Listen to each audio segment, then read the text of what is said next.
2024 was an epic year of cinema. We had sci-fi epics, legacy sequels, incredible horror, plus independent film was booming. Let's break down our 10 best films from 2024.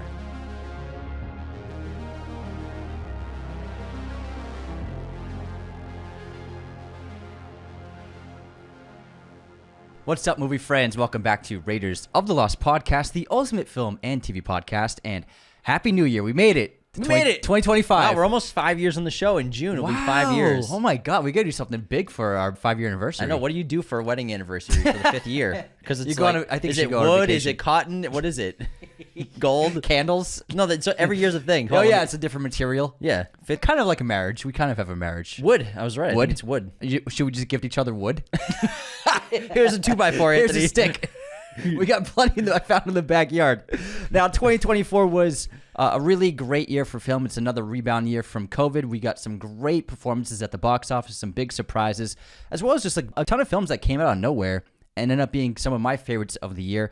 We're also going to break down, other than our top 10 of the year, the biggest surprises of the year, the biggest disappointments of the year, the worst film of the year. I wonder what your pick is. I added one as well. I added most underrated. Most underrated of the year. Our favorite performances for the male and female categories. Our hottest takes of the year. What were the highest grossing films of 2024? And then what were the highest rated films by audiences in 2024? So we have a ton of stuff to go over in this episode. I'm really excited. We made our own top 10 list because we have slightly different tastes. And Yeah. And this is 10 best, not 10 favorites. Yes. This is what I think are the 10 best and what you think are the 10 best. 10 favorites, I'd have Fall Guy up pretty high. But You're afraid of the blowback for that one. I'm not afraid of the blowback on that. Then put it up there, man. No, but get up there, dog. This is objective. I'm an objective movie critic. This Or is not a- even a yeah. critic, a movie analyzer. You're a movie Reviewer. analyzer. Analyzer. That's the new topic. Now, Pundit. let's get into our 2024 list. We also have Cinephile, which we're going to play at the intermission. Not sponsored by us. Not sponsored, but we're going to play. It was a Christmas gift. yeah. A friend of ours got us 2 movie card games. One of them Cinephile. It's pretty fun. So we're going to play that at the intermission, which should be a blast. We tested it out. James did really well. Well, listen, Anthony is a human IMDb. It's not fair. The way you play is you have to connect people to movies and other actors in those movies and keep a line going, basically. And Anthony's like, all right, Jessica Chastain, processing. All right, Jessica Chastain, Molly's game up, processing. All right, Tobey Maguire, processing. This is a pretty slow computer. It's just all processing. What is it even doing? You're a computer, but you're also a human. I mean, you're a cyborg. All I do is name actor names and process? No, you're Nothing was accomplished from that. my brain was processing. Now, But should we do a superlative first? First, let's get into what were the highest grossing films of 2024. Can I guess? Try and guess what the top three were. The top 3? Yeah, let me see what you think. Let's go with. Did a Transformers movie come out? Oh, never mind. That movie did not kill. I'm gonna go with Wicked. Is the top 3 maybe? I'm gonna go with Dune Part 2, and I'm also going to say, what was a huge smash hit this year? Oh, Deadpool Wolverine. 1 out of 3 was in there. Really? Yeah. All right. Wicked is at 6. Dune's at 5. Okay. We're getting there though. So the top 10 were Beetlejuice, which grossed $451 million worldwide. Venom: The Last Dance came in 9th place with $476 million worldwide. Venom. Kung Fu Panda 4. I forgot Kung Fu Panda. Get ready for more sequels. So far, we're only sequels. Kung Fu Panda 14. Jack Black still doing it. Jack Black's son is taking over the role after his father's passed away. $547 million globally for Kung Fu Panda. Godzilla x Kong: The New Empire. Another sequel. I forgot these movies came out. Wicked at number 6, $634 million, which is still going strong. Just made another $5 million at the box office this past weekend, so it's still in theaters. So it could take number 1. Yeah, sure. Sure. Dune Part 2 at number 5. For a while, it was the highest grossing film of the year until other movies came out. and it topped out. Sorry, it's a funny sentence. It once was the in highest. March, it was the highest grossing film until in April, other movies came out. Until Despicable Me came out. This Dune Part 2 in 5th place with $714 million globally. Really good performance for a sci-fi epic. Moana 2, you forgot about that one. Yeah. Number 4 with $882 million. That's still in theaters. It just came out on Thanksgiving. That came out like 3 weeks ago. Yeah, so holy crap. It's easily going to make the top 3, but it just needs some more time to do it. Despicable Me 4 at number 3 with $969 million globally. And then the top 2 really were in a league of their own. Deadpool and Wolverine in 2nd place with $1.33 billion. I know number 1. I'm sure you do now. Yeah. What is it? Inside Out 2. Correctamundo. Totally forgot. $1.69 billion for Holy Inside shit. Out 2. The next closest was Deadpool and Wolverine, which was still $300 million below it. So an absolutely bombastic, huge, extravagant victory for Inside Out 2. And then Moana 2 is already on track to hit $1 billion within the next couple of weeks. So that will probably be finished out at $1.3 billion as well. Maybe $1.4 billion once Moana 2 is done with its run. So Disney has... Despicable Me is at 3 right now, but Moana 2 is going to top it. So Disney will have the top 3 films of the year. Where's Borderlands? Just kidding. Wow, I forgot about Inside Out those 2 movies. made more in its first hour than Borderlands did in its entire run. Honestly, probably. The first showings of Inside Out 2 On the made East more. Coast only. Sorry, Lionsgate. But Lionsgate did well with Godzilla Kong. And then Warner Brothers had Dune Part 2 and Godzilla. Yeah, Godzilla. Universal did pretty well. Wicked was Universal. And then also Kung Fu Panda. But yeah, pretty shocking. Disney won handedly this year. I was thinking when you brought up, I'm like, what movies came out this year that were over $1 billion? It took me a minute. It's because you didn't see them. Yeah, that's true. That's why. Deadpool. You didn't have a connection to them. But they came out so much earlier in the year. Yeah. Inside Out 2 came out early in the year. But I haven't seen all of these. I have not seen Venom 3. I've not seen Kung Fu Panda 4. I've not seen Moana 2. I've not seen Despicable Me, and I've not seen Inside Out 2. So I've only seen 5 of the top 10. What's that say Same about as you? Same as you. What does it say about you? Oh, did you see Moana 2? No. While I was gone, did you see it? You watched all of them, huh? I am Moana 2. Yeah, all right, get out of here.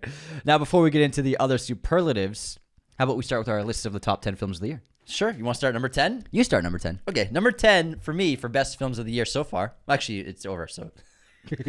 Not so far. Number 10, I have Wicked. Ooh. Didn't see that coming. Did not see that coming. I didn't see it coming either. I enjoyed this film, and I respect the incredible production that went into this. This is a massive film. This is old school filmmaking, enormous scale. You know, there are a handful of movies this year that really showcased what you can do with great production design, great practical filmmaking. I think the stunt work and the dance numbers in this movie were fantastic. I'm warming up to musicals the last year and a half. And Gotta get on some Fred Astaire, bro. I thought this was really delightful. I was pleasantly surprised. And I think Ariana Grande and Cynthia Erivo were so wonderful together. I laughed. I didn't cry. I got a little emotional here and there, though. But I think that it was just a really well-made movie. And I respect not just the filmmaking, but the impact on cinema. This is sort of a Barbie-esque film where it brought people to theaters. It brought people to get out of their homes and go to an event like escapism, which movies are at their fundamental core. And it's why we love going to the theater, to see movies like this.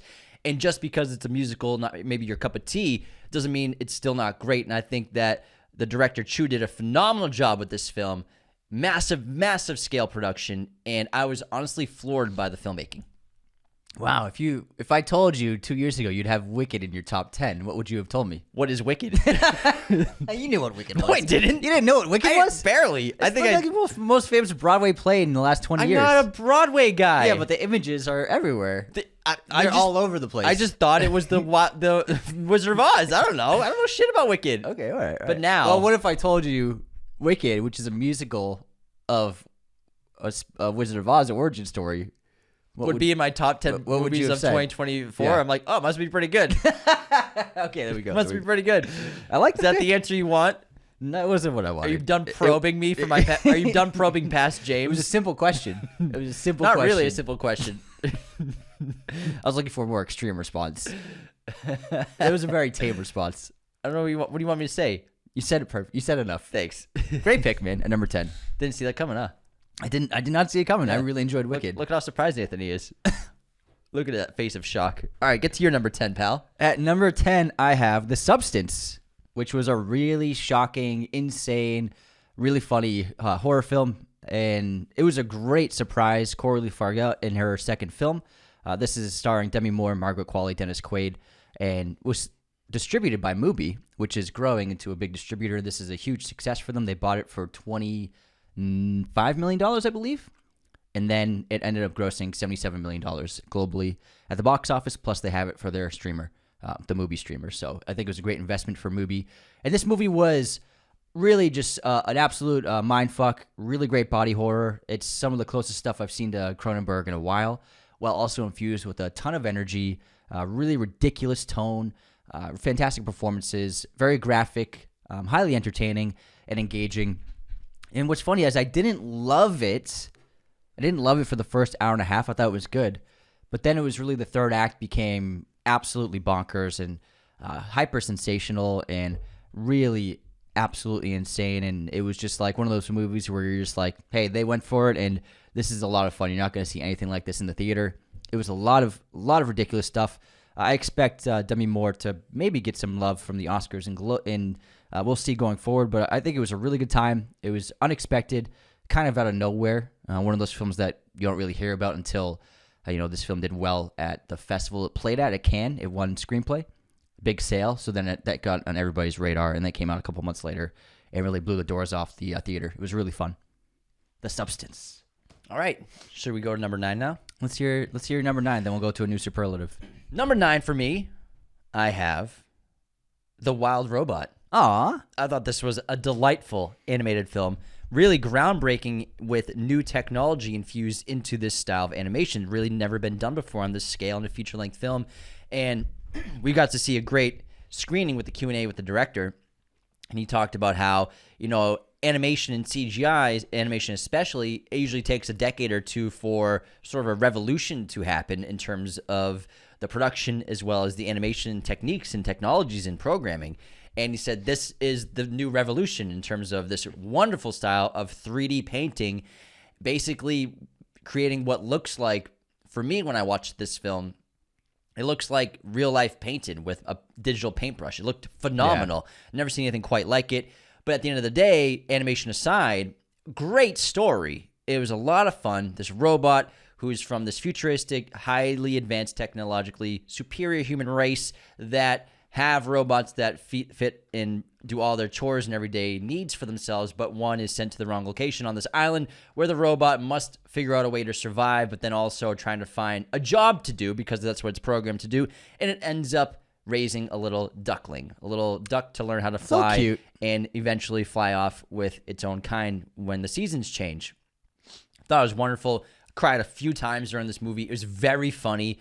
Lupita's terrific as the robot, and then Pedro Pascal is phenomenal as the fox. Very heartwarming, wonderful story. I really enjoyed The Wild Robots, and I can't recommend it enough if you've never seen it. I think it's one of DreamWorks' best movies in a while. What a great pick. Thanks. Loved it. All right, next up for my number 9 pick, I have a film I just watched actually the other day, and that is The Brutalist, which is easily one of the best-looking films of the year, shot in VistaVision on film with incredible cinematography and camera work. This is a really great, epic, fictional story, although it feels like it's a biopic in a way. I love the tone. I love the approach to the filmmaking from Brady Corbett. I think that Adrian Brody is phenomenal. He's really a one-of-a-kind actor. He's still the youngest person to win Best Lead Actor ever with The Pianist, and this film felt very reminiscent of The Pianist. You have another persecuted Jewish person who's trying to escape the Reich, and in this film, this time he makes it to America, and he plays Laszlo Toth, who is an acclaimed architect who can't find anything other than meager labor in America, who eventually partners up with a Van Buren, played by Guy Pearce, who enlists him to build this huge complex on his property to give as a gift to the community for art and culture to enjoy. And it becomes this really big odyssey of the building of this entire complex, the ups and downs, the trials and tribulations of being an American immigrant stuck in America, while also trying to connect with his wife, who he hasn't seen in years, played by Felicity Jones brilliantly. This is a staggering piece of work. It's really stunning to behold. This is just flat out some of the best filmmaking you'll see of the year, without a doubt, and one of the best looking films of the last few years. Great score as well. Very powerful vision, and it did have a really great first half, and then ultimately I thought I was going to be putting it higher on my list. It didn't really quite land with the third act, and it had an epilogue, although I did enjoy it, and he really went for it with this film. I think it was just a really ballsy movie to put out there and to try and make, and Corbett spent 10 years trying to get this made because it was such a hard undertaking, and I think that everybody involved did a phenomenal job. It's highly artistic and a really moving piece of work. So I highly recommend checking out. The Brutalist is actually playing still in theaters if you want to see it. Insanely impressive filmmaking. Some of the best visuals in years, honestly. Some great shots. I agree. The first 2 hours before the intermission, which also, please bring intermissions back. I love the It was great. I had a good movie. time. The intermission was awesome. I think intermissions should come back, especially these long movies. And I felt the first 2 hours before the intermission was the best of the year. I thought it was the best 2 hours of film of the year. It was insanely incredible. It was an American epic, on the scale of There Will Be Blood. And then for me, after the intermission, the film went down a bit, and it didn't lose me, but I think it wasn't as strong of a finish as the first 2 hours because, again, the first 2 hours, monumental filmmaking. Yeah. Really incredible. I'm talking about all-time American epic stuff. But it didn't quite land for me completely. I had a similar feeling with the last about 30 minutes. But like you said, I agree with shooting shots and sticking to your guns because this is an incredible film. It's remarkable filmmaking, exquisite. Nothing looks like this. I was thinking of PTA films. I was thinking of Lawrence Arabia when I was watching this film, and it's just massive scale, artistic as fuck. And honestly, it's not that expensive to make movies like this. It's $10 million. $10 million budget, but it looked like 60. People think that film's so expensive, but he used one of the most expensive film stocks with an expensive camera. It still wasn't as much as most movies. He was really clever with the way he did that in terms of structure. Just stay on this for a minute in terms of efficiency with your dollar. A lot of scenes, we're in grand locations, but we're not leaving that many locations. We're staying in, sometimes we're filming in darkness for like 4 minutes. You can't tell where it is. It's probably just some random building that they got for the day for $1,000. So it's really smart use of money. It was really well done. Really well done. 15 minutes is in a furniture store, Yeah, for real. All right, what shall we do next? Shall we do the biggest surprise of the year? Yes. Sure. What were you going to say? Did you have something else in mind? No. I'll go with my biggest surprise. James, what was your biggest surprise of the year? Strange Darling. Oh, great one. Had no idea what this movie was going into it. Went in completely blind. And I was so pleasantly surprised. This movie rocked my socks. I had a fucking amazing time watching Strange Darling. It was so twisty and dark and demented and sinister and funny and sexy as hell, too.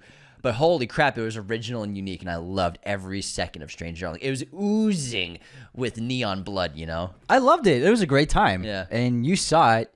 And you were raving when you got back. You're like, you're going to see Strange Darling. My hair was on fire. I was like, bro, you got to see this movie. Yes, he was Ghost Rider. Where's Ava? No, Ava Mendes.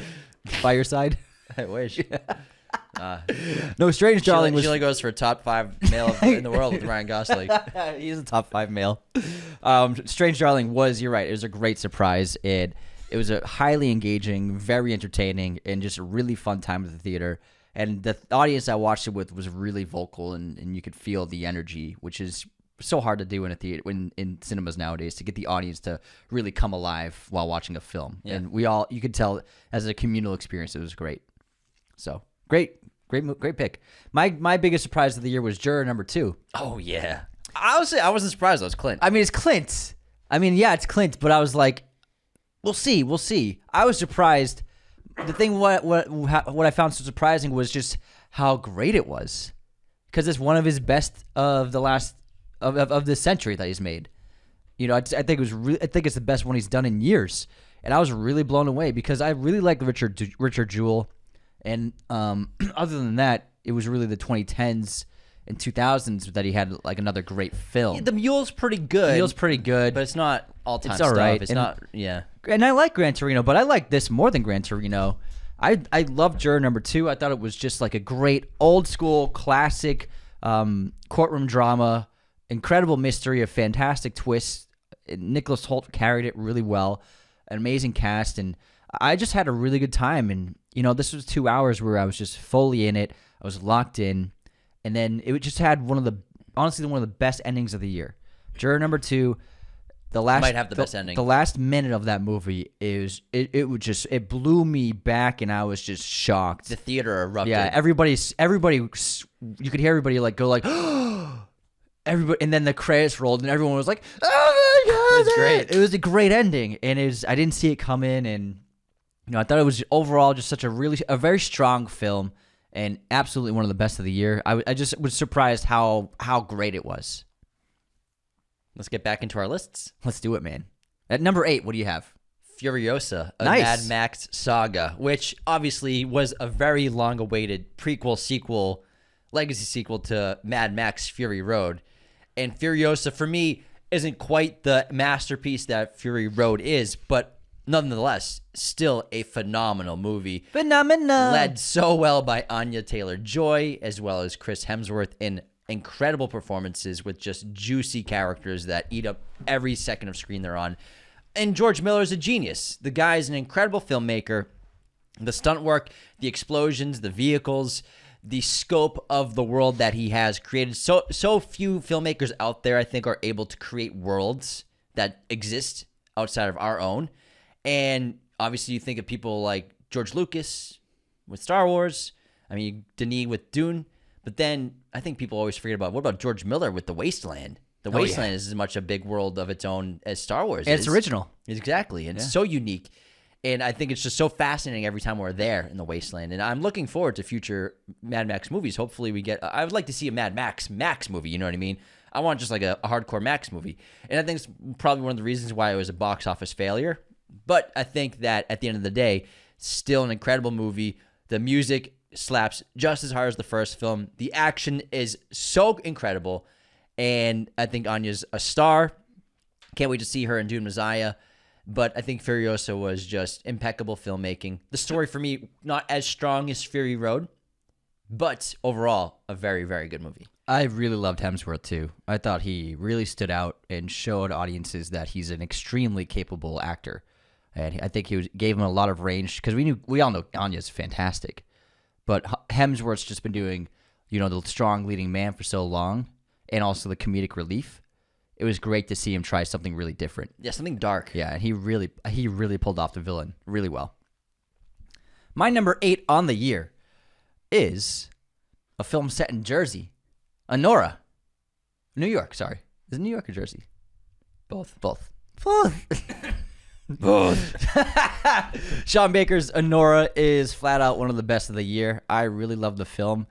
I had high hopes because I think Sean Baker's one of the best independent filmmakers in America right now. His films are all so unique, and I like to look at him. He's very much the Dardenne brothers of America. He tells great stories with minimalism, lots of handheld work, and low scale filmmaking about low income people, lower class people, people that you don't really see much in film. And then Anora is no different. And we get this really great tale of a sex worker who connects with a rich playboy kid who she thinks loves her and marries him. And unfortunately, that marriage is extremely short-lived, as his family's trying to get it annulled immediately. And we learn that his family his father is a wealthy oligarch from Russia. This film, I had high hopes for this film, and it was so good. And it was so dramatic, and I loved the story. It was unpredictable. It was exciting. I loved the characters. But what surprised me was how funny it was. I think that Anora was the funniest film of the year. I was cracking up. It was hilarious. It was so ridiculous, and some of the sequences were just so out there. And Mikey Madison pulled off this incredible performance. She really disappeared into the role. She's one of the few actors who truly, you didn't see the actor anymore. You just saw a character on screen.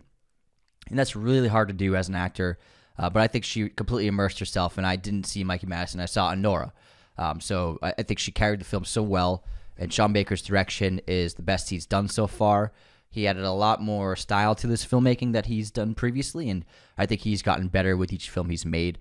I can't wait to see what he has cooking for the next several years of films, but Anora was an absolute standout. I expect Mikey Madison to be the front runner for lead actress and to win the Oscar, and I think that it was just overall phenomenal piece of filmmaking. She's about to be a star. Yeah.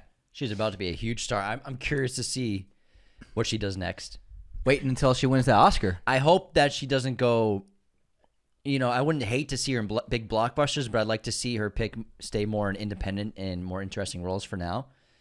But obviously the big paychecks are in big blockbusters. Yeah, we'll see. But she can, I'm sure, do anything she wants after this, and she deserves it. She's so phenomenal. And I think that they're doing the same thing. I didn't see anything on her IMDb for upcoming films. They might be doing the same thing with Dominic Sessa, where wait until the Oscars, maybe if they win a trophy, then you have so much negotiating power for roles. 100%, I agree for sure. But to stay on Anora real quick, which I loved as well. Also, great opening scene. Oh yeah. Do you know about the color scheme in Anora? The color scheme in Anora? Yeah. The blues? Tell me about it. So this is going to be a great TikTok clip for you to make. So in Anora, every scene is full of a specific color scheme of red, white, and blue to symbolize the American dream. So many sequences, Anora's in a blue dress, and there's red curtains and white sheets, all kinds of stuff like that. So pretty much every shot and every scene in Anora has red, white, and blue in it. Oh, that's so Isn't cool. that really interesting? That's really cool. Yeah. That will be a good TikTok clip. Then just put something on the end of that. And get it that minute. I'll put in my breakdown There you after go. that. Yeah, see? That's how we do it, guys. That's how we get it. That's how we do That's how we get a minute clip right there. Great opening. Number 7 on my list of top 10 of the year. A fucking banger from France. Anthony, I just saw this yesterday. Yeah. What a fun time. It's not playing in many theaters. France's most successful film, biggest movie of all time. No, it's not. I was wrong about that. Oh, so you gave me false year. information. This year. Thanks for... Biggest hit this year. I'm glad you fact-checked yourself. I did. I got to start fact-checking you. I got to fact-check you, too. It's not like you're right about everything. I got to start fact-checking you. The Count of Monte Cristo. Mr. IMAX camera. The Count of Monte Cristo is a wonderful epic out of France, a retelling of a classic story. What a picture. This is the movies that we grew up loving. They don't make them like this anymore until they do finally. And these are the kinds of movies we love. Really strong characters, despicable villains, incredible heroes, flawed morale. It's incredible filmmaking, huge scale. And it really is an epic in every sense of the word. I love the story, and these are tropes that we see in movies often, but these are originated here. Yeah, this is an early version of these movies that we grew up, these stories we love, these adventure stories. I miss adventure movies. I miss adventure epics. And this was so exciting to see. I didn't even watch a trailer for this. You told me, like, hey, French Monte Cristo movie. I'm like, let's go. I've been talking about it for 6 months. I'm like, let's do it. Europe got to see it in June. Very limited release. It's not playing in a ton of theaters. If you can see The Count of Monte Cristo, go see it ASAP. It will not disappoint you. It's such a fun time. A couple of really great laughs, but really incredible characters. Excellent writing, dramatic, and my God, heartbreaking consistently throughout the course of the film. I think they did the story so much justice. Oh, I loved it. Loved it. So I think it's the best adaptation of the novel ever.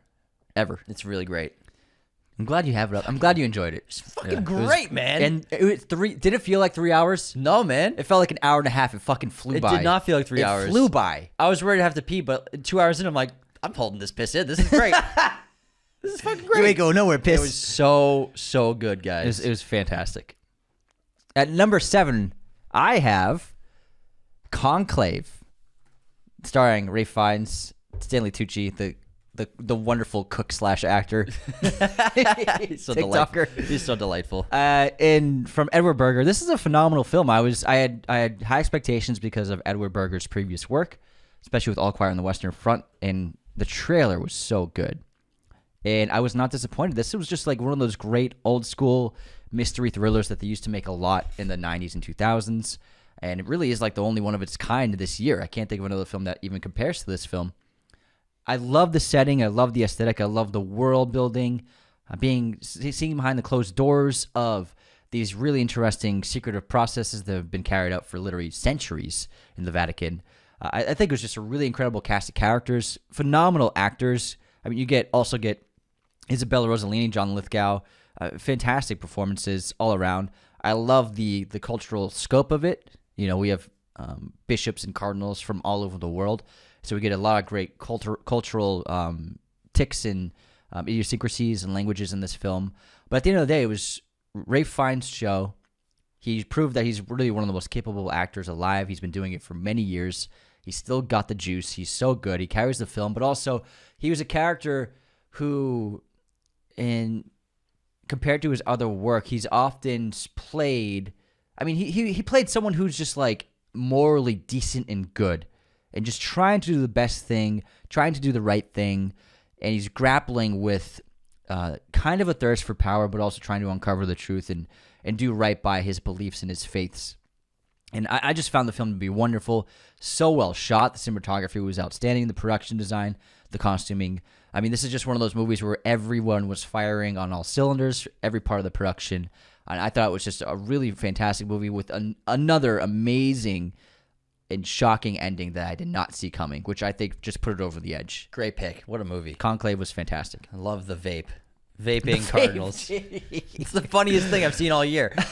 Huge controversy and fight in the cafeteria with the Cardinals, and then a Cardinal in the silence just hits the vape. It's great. All right, let's move into a superlative. Is there one that you'd like to do, James, for a superlative? Well, I'm sure we have the same for biggest disappointment, so might as well get that out of the way. Let's do it. Biggest disappointment of the year, Megalopolis. Megalopolis. Francis coming back strong with a self-funded $150 million movie, which was certainly a movie. And it was weird. His money, yeah. He wanted to spend it. And this is a passion project that he's been trying to get made for years. We've talked about this on the show, and we found out why it's been so hard for him to get studio funding for this movie, for this script. And it's a movie that I think might end up being like The Room, where it's so bad it's so good in the future, possibly, that people will watch it just for entertainment. Yeah, but The Room's really funny to watch. But when you go back and watch Megalopolis with that same perspective, it will have that quality, I think. It might be, yeah. Entitled. Like, literally. Scenes like that. Oh, my God. And if you never saw this movie, you don't have to see it. It was a huge disappointment. Anthony and I were very excited about this. Francis, it was promising something huge in scope. It was huge in scope, but the execution was just all over the place. Didn't make a lot of sense. So many loopholes. Characters doing weird things. Characters that were just very unlikable at the end of the day, and it just was not a very good film. Yeah, visually it was incredible, and the trailer was so great, and I was so excited, and I like a lot of this cast, but at the end of the day, the narrative was just really all over the place and unfocused and bounced around and unpredictable and confusing, and your characters would disappear sometimes, and then we'd have a new lead character for like 20 minutes, and you're like, what the hell is exactly going on in this movie? I think that, the ideas were interesting, the execution, the dialogue was pretty bad. Ultimately, it was not an enjoyable experience in the theater, and half the time I was just like, oh, Francis, what's going on? And everyone in the theater was thinking the same thing. You could see it. And we were at an early access invite. And for the people who say that, it's no one listening to the show, but we get so many people online who say, you only liked it because you went to the special event. It's like, this is an example. That's not true. We gave this bad ratings after we went to a really exclusive event for it. We're honest. But you can't just leave those. You gotta stay. Oh no, I wanted to say I was just like so curious about like what's he gonna do with the end of this movie. I was waiting for this movie to end 20 minutes in, and then the ending was what? Wow. I love him though. He's made some of the best movies ever. Yeah. Ever, and he knows it. Yeah, he knows it. We all know it. All right, how about we do one more of our lists, and then we'll get to our intermission. What do you have for number 6, James? Number 6, I have Fede Alvarez's Alien Romulus. Nice. Alien's one of my all-time favorite movies, and I think with Romulus, Fede really took us back to the Nostromo and the feel of that first movie more than any other Alien movie ever has done. This IP is getting milked like crazy. It's going to get milked like crazy. We can either get upset about it and constantly complain, which I used to, but now I'm accepting the terms that the studios have given us with the gun to our head that we're just going to keep getting sequels and reboots and legacy sequels. And you know what? I'd rather enjoy them than get upset all the time. But at the end of the day, we had a great filmmaker with an awesome vision behind this movie who really did justice to this franchise, to the IP. Out of respect, I think he has a tremendous amount of respect for Ridley Scott and what he created with the first film. This movie really takes it back to its roots with the feel, with the practical filmmaking. sensational visuals, really great performers, and I think a couple all-time characters in the franchise. Andy the android in this movie blew my hair back. What a character. What a performance from the actor. And then also, Kaylee Spaney is a great lead in this, sort of our new, Ripley going forward in the Alien franchise. I like this movie so much. I love the feel, the aesthetic. Someone always says, take a shot every time they say aesthetic on their show. That's the first one this day, and in this episode. This movie hit every Alien beat that I needed, and I think it was really clever and a lot of fun. Great pick. I had a really good time with Alien Romulus. There are a lot of people that really don't like that movie. I really enjoyed it. I thought it was sick. I had a great time. All right, at number 6, some people are probably going to say my list went off the rails, and this is the first notch in that. Let's hear it. Kinds of Kindness from Yorgos Lanthimos, which I gave a 5-star rating, and I still stand by it. I loved Kinds of Kindness. Margaret Qualley, Emma Stone, Jesse Plemons, Hunter Schafer, Willem Dafoe, Joe Alwyn, Hong Chow. Fantastic cast. Really fun anthology of 3 stories that are connected by theme and ideas, but each of these actors play different roles in each story. And man, I had an absolute blast. This is just like true narrative freedom. Yorgos is at a point in his career where he can make a movie about pretty much anything, and this is an example of that because this movie was wild. I found it to be really exciting and so off the chains, and man, I had so much fun. I loved the bonkers, crazy zaniness, the insane depravity, the gore, the body horror, the absurd sequences, the oddball comedy, which is so much like his earlier films. There were moments of this film where I was cackling out loud. I think Yorgos really scratches my funny bone. I think that it's his stuff and his sense of humor aligns with like what I find funny, so that's why I enjoy his films so much, and I think it's why I sounded like a crazy person in the theater compared to other people. But I had an absolute ball with this film. I can't wait to watch it again. I loved it. The filmmaking super fun, and it's a highly controlled filmmaking too. It doesn't look. I think he's just operating on a level of his own, and he really is his own kind of auteur filmmaker at this point in his career, and he's just one of the best there is, and this is an example of it. I want to do a superlative before we go to intermission. James loves superlatives. Because I have one that is involved with Kinds of Kindness. Let's hear it. What is the superlative? The hottest take. Hottest take. What's your hot take? So, I like Kinds of Kindness, and I'm a Yorgos fan. However, my hot take of 2024, Kinds of Kindness has Yorgos' lowest rewatch value in his entire filmography. Really? This, for me, is going to be a movie that I'll probably never watch again. Whereas he's got 5 movies that I'll watch any day. So for me, my hottest take, Kinds of Kindness, is a one-off for me, I think. Is that a hot take, though? Because it has a low rating. For me, it's a hot take, I guess. Yeah. I mean, he's a acclaimed director. Okay. So what's your hot take differing from the mainstream opinion? That's what I mean by hot take. Oh. Well, because that's a low-rated movie, so a lot of people aren't going to watch that again. Well, I thought it was going to be a hot take. Well, that's not a hot take. It's not? If the movie was a 4.4 in Letterboxd, yeah, that's a hot take. But no, that's a pretty common take for that film. I can do mine first. Sure. Well, think of a new hot take. I guess I did it wrong. Think of an actual hot take this time. I mean, fuck. Hold on, let me pull up a list of them. Here's my hot take. My hot take was Speak No Evil was a really good movie. It has low ratings, and so many people complain about it being a remake of a foreign film. It's like, guys, this movies are filled with remakes. Some of my favorite movies are remakes. We gotta just stop complaining about them. Speak No Evil was fun. It was really unpredictable. It had a great twist. McAvoy was sensational. This is just a very we know what this movie is. It's a home invasion movie. We know James McAvoy is going to attack everyone. We know that he's a killer. People are complaining like, "Oh, this movie's so predictable." It's like that's not the point. Like, is it entertaining? Did it do a good job telling its story and exciting you? And this is a movie. You know what you signed up for when you went to this movie. I knew what I was going to get. You know what? I ordered the double cheeseburger, and I got a really good double cheeseburger. At the end of the day, that's what this is. I wasn't expecting anything unbelievable. I wasn't expecting to be super surprised or shocked. I was expecting to have a good time at a fun, violent, scary movie. McAvoy is one of my favorite actors. You know what? I got all those things. I got a Happy Meal out of it. And it was a good Happy Meal. It was a good time. I think I gave it a 4-star rating. I think it's an 8 out of 10. I think it was just really fun horror movie. And really funny. Really, really funny. I love to speak. Yeah, that's my hot take. It's actually a really good movie. I figured out my That's a hot take, James. I figured out my hot take. Ready? The pride on your face. You're so happy with yourself. I got one. My hot take for 2024, Joker Folie à Deux is excellent. It's a great fucking movie. That's a hot take. That's a hot take. That's it. Because it bombed. People hated it. People talk shit about it. People talk shit about us for liking it. I think Joker Folie à Deux was phenomenal. We did a great episode breaking down why, but I think it made sense, the direction for the sequel, when you go back and watch the first film. It all makes sense. It's all there. The reasons why he made it into such a big musical, into exploring the mind, it all makes sense. You know, I think everyone fantasized about what they wanted Arthur to be, but Todd Phillips knew who Arthur really was, and that's what the Joker Folie à Deux is. Yeah. Rather than what everyone wanted him to be, he said, "No, that's what you want. That'll be another Joker for another movie. That's not my Joker. This is who Arthur is."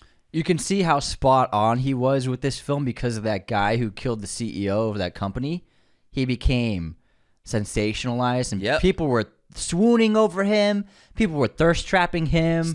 Still to this day, it's like this guy straight up murdered someone, and people are turning him into a hero and kind of celebrating him, and it's just like, this is exactly what that movie's about. Yeah, life imitating art. So. He did it first. That's pretty crazy. Yeah, I heard about that story, and the guy, I can't remember his name. Luigi Mangione. Yeah, Luigi. I was like, Joker 2. Joker 1. Joker 1 and Joker 2. Yeah. That's just Joker 1. Both of them. No, but killing the guys on the subway, it's Joker. Yeah.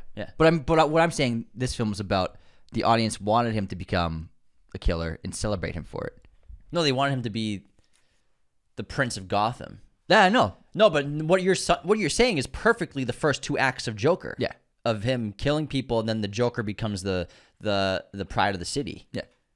Yeah. Celebrating that murder. But I'm saying it's also why audiences turned on Joker 2, is what I'm saying. Mm-hmm. Because he didn't become what they wanted him to be. Yeah, that's what I said. Yeah. But I'm saying it's both films.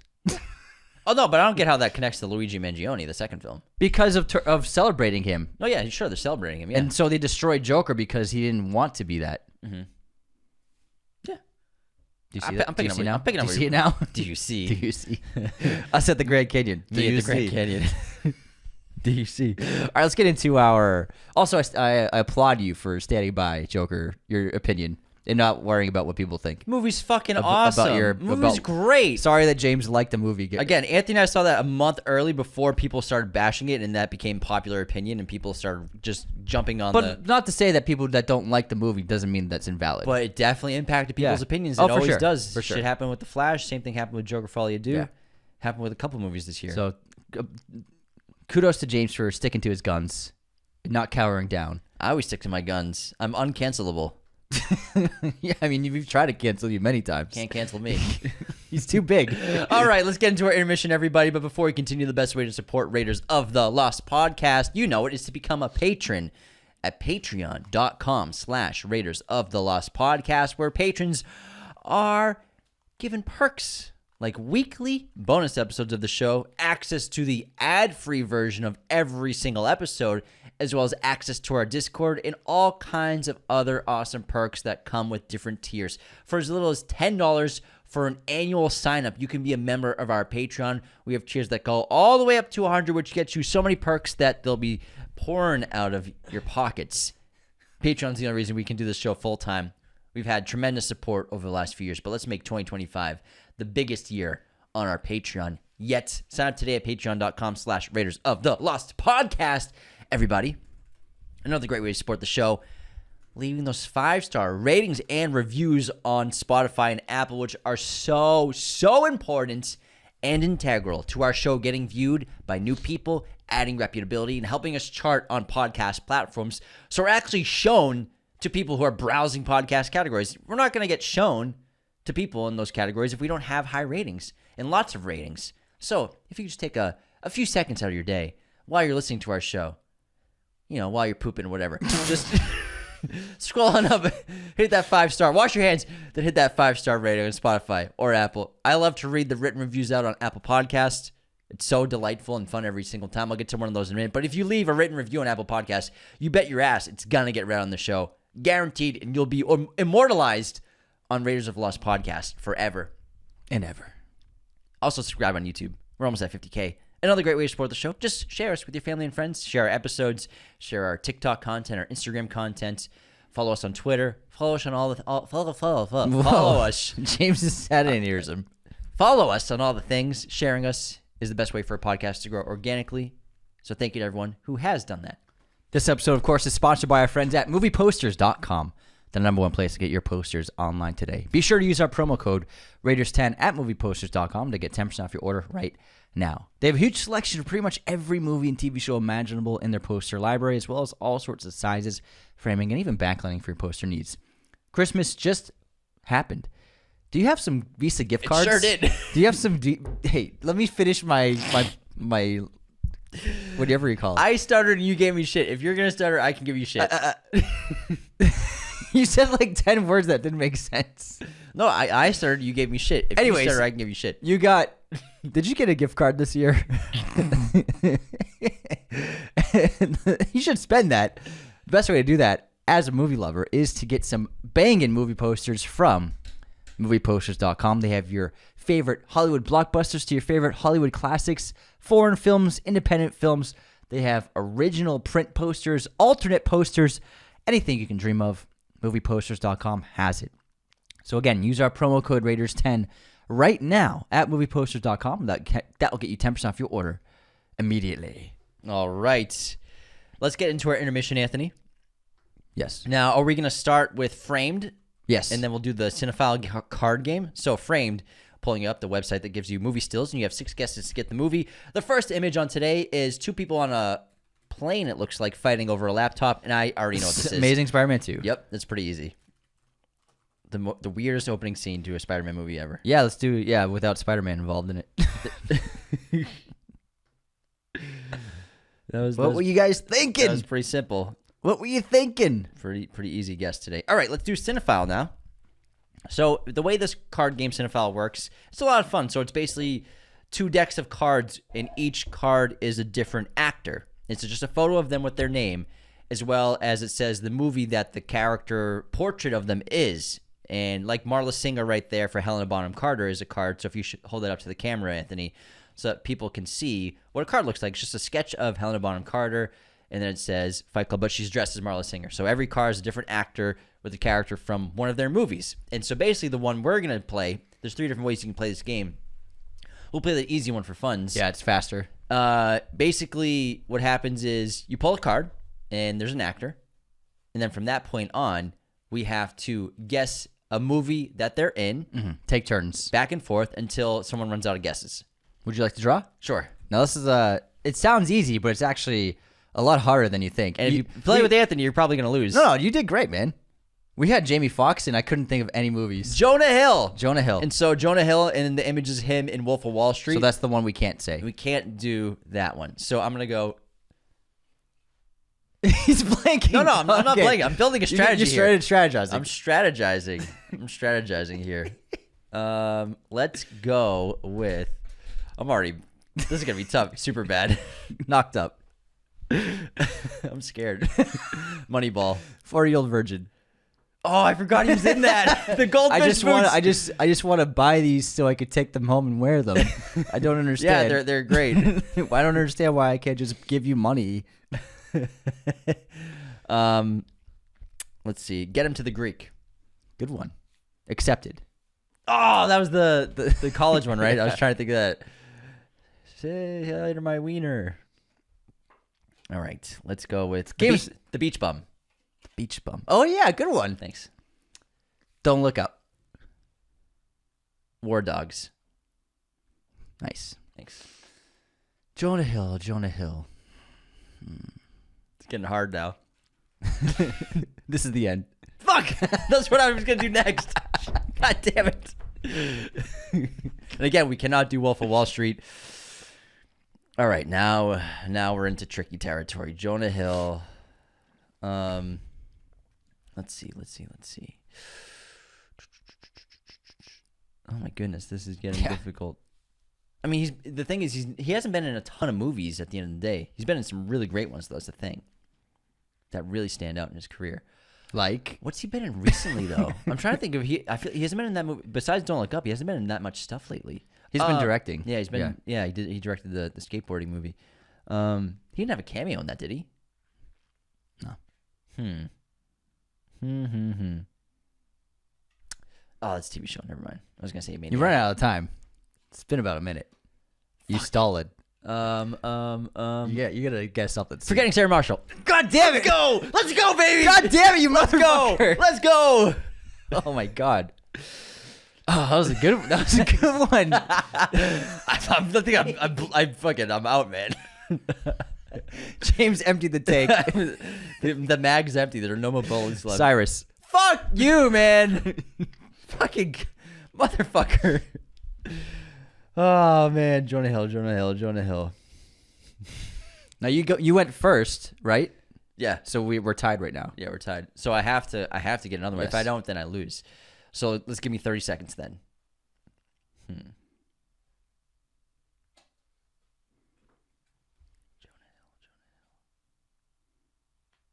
Oh my god, this is getting really difficult.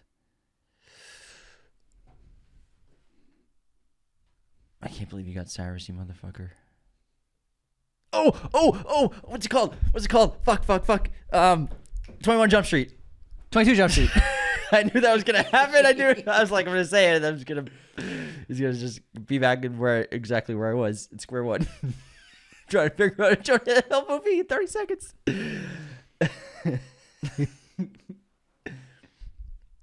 Oh, what's that movie? Which one? Describe it to me. No. Describe it in detail. Nope. Fuck. This is tough. Oh, I got it. Funny People. Hail Caesar. Fuck you, man. Fuck you. Fuck you, man. This is a fun game. This is great. We're doing good though. We're deep. We're crushing it, man. Oh man, this is getting tough. As soon as I get one, you're like right behind me. I don't think I can think of any other movies with him in it. Oh wait, Sausage Party. He is in that, isn't he? I Dewey Cox. I mean, Walk Hard, the Dewey Cox story. Is he? He plays a beetle, right? Are you sure about that? Let me double check. Jonah Hill. Let me double check Sausage Party. He's in Sausage Party. Yeah. You got that right. Yeah. Yep. Dewey Cox. He plays some guy in it. He's in some. Yeah. He got a cameo. Yeah, he's a cameo. Oh my gosh, this is crazy. Yes! This is a fun game. We've never gone this deep before. You also can't look up movie names. Yeah. You have to. It all has to be on the top of your head. We've gone deep. You didn't look at his IMDb just now, did you? No. I couldn't. I just searched Google. I googled Jonah Hill, Dewey Cox is all I googled. So nothing came up. Hey man, I trust you. Stop stalling. I trust you. I trust you. This is tough. Crap. I think I'll do 10 more seconds of thinking. Yeah, 10.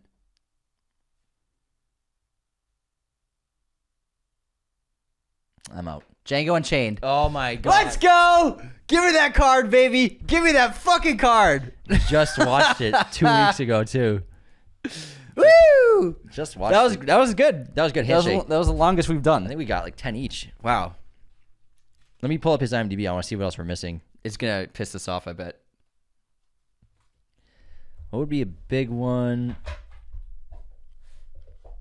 I think we did most of his filmography. He's in the Lego movies. I didn't even know that. That was a tough one. Caesar. True Story with Franco. Story, yeah. How to Train Your Dragon. He voices. Oh yeah. The Watch with Ben Watch, Stiller. The yeah. Sitter. Oh yeah, I forgot he was in a bunch of those like. Oh, The Sitter. Movies. Megamind. He's a voice.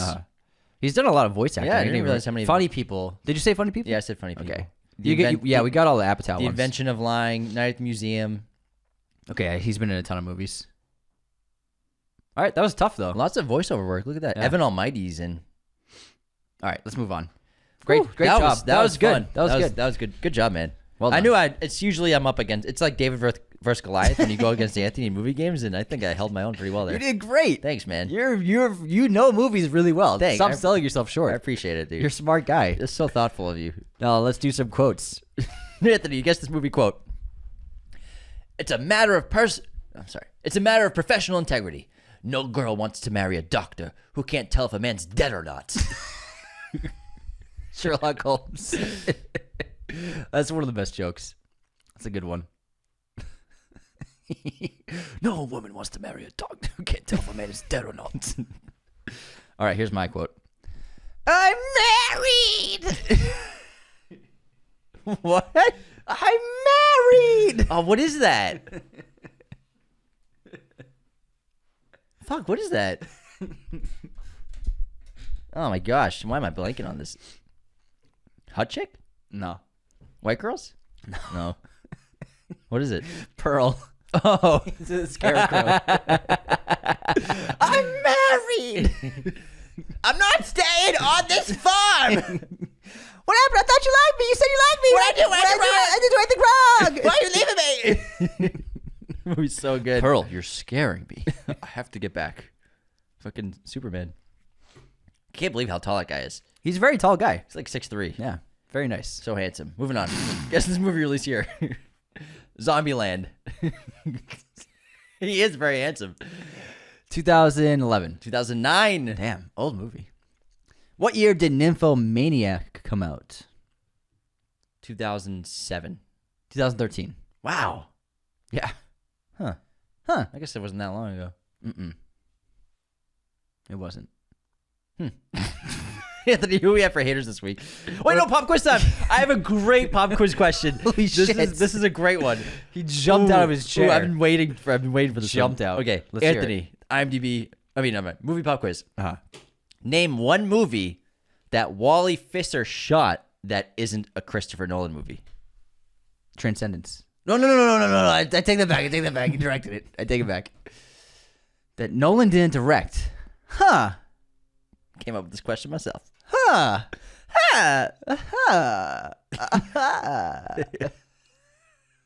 That's a good quiz question. Hold on, let me rack my brain because I am blanking. What looks like a Wally Pfister movie in the 2010s? I'm trying to think of his filmography.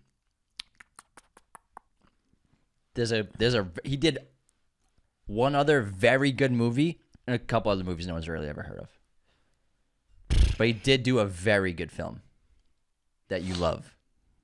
Man, I don't know. He shot Moneyball. Really? Yeah, he shot Moneyball. Oh. He also shot, besides that, in 2005, he shot Slow Burn. He shot The Italian Job in 2003. Nice. Laurel Canyon in 2002.